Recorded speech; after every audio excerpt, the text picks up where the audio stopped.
Hello class, and welcome to week 2 of History of Photography 2.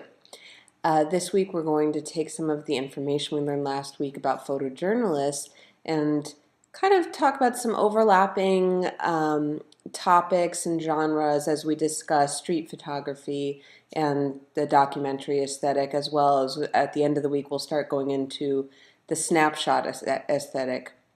And we'll get to do a really fun assignment this week where you'll be able to bring one of your family photographs to the class and analyze it from fresh eyes. So that should be pretty interesting for you as well.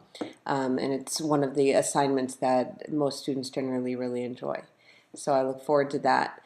We're going to still be in sort of the middle part of the 20th century this week as we discuss this, but feel free to start bringing in some newer references as well as start thinking about how some of the photo documentarians and photojournalists that we've already talked about may be influencing some of the people we'll talk about this week. That's what this course is really about, is seeing those lines of interest, those lines, those trajectories throughout photo history and making connections between photographers. You'll have 4 assignments this week. On Tuesday, that's today, you'll have to answer 1 out of the 2 discussion questions. Again, I've given you 2 discussion questions to choose from. Whichever one seems to make sense to you, that's the one you're going to answer. Make sure that you're giving me cited sources with the examples. Almost every discussion question asks you to support your ideas with concrete examples. This isn't just, oh, what if blah, blah, blah. It's something that actually happened. And to let us all into your thought process, you'll want to give us an MLA format citation for that reference so that we can all look at it and see what you're talking about. So that's the discussion questions that are due today, and again, you'll have to respond to at least 2 of your colleagues' discussion questions posts. On Friday, you'll have to complete your family photograph paper, so make sure that you're looking at that already and are starting to think about the photograph you'd like to use and starting to write those papers, because also on Friday, your final project research paper is due. So those are both due on Friday in order to give you time before the end of the week on Sunday to be able to comment on each other's papers, because you are required for each of those assignments, for the family photograph paper as well as for the final project research paper for the week, you're required to comment on at least 2 colleagues' work. On Saturday, your national symbols comparison paper will be due.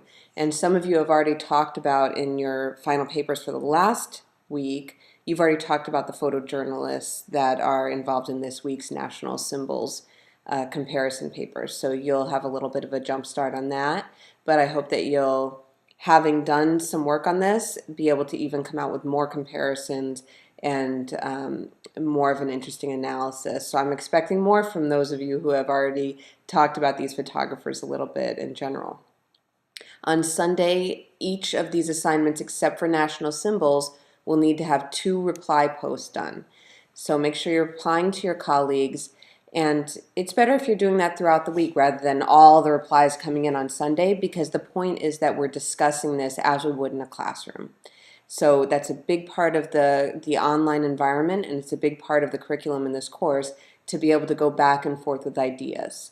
Your comments shouldn't just be as simple as, I like this, or what a pretty picture. You need to actually give some substance in your comments. You can look at my comments and see the kind of ideas that I'm pulling out of people's papers, and take that as an example. As you're looking at other people's papers, you say, oh, my photographer that I researched this week did this differently, or I was interested in this aspect of your photographer or this aspect of your paper. So try to pull out something that people can grab onto and can start a dialogue. So those comments are really an important part of the class and an important part of your grading. So some of you are noticing that you're losing a lot of points by not doing those discussion question reply posts and things like that. It's a big part of that assignment. And again, you have those grading rubrics. Those should make it easy for you to know exactly how I'm analyzing your paper. So if you have not, look at those grading rubrics, and if you haven't touched on each of those things that I'll be grading on, then you'll know that you're not going to get all the points on the assignment. So look at that, copy and paste that onto your paper as you're writing it, and then delete it, just so you know that you're touching on all of the points. Again, these should be written in essay format. You also have the added benefit of the writing center. You can send them your papers and get feedback before you turn them in class. I try to give you feedback within a couple days of post. So again, this class moves really fast. I know it's hard to proofread all these papers. You're writing 4 papers generally a week, but it's important, and it's only 5.5 weeks long. So, let's just really give it a push and try to make these great papers that you could then use later on, and show that your writing skills have really are really sharp.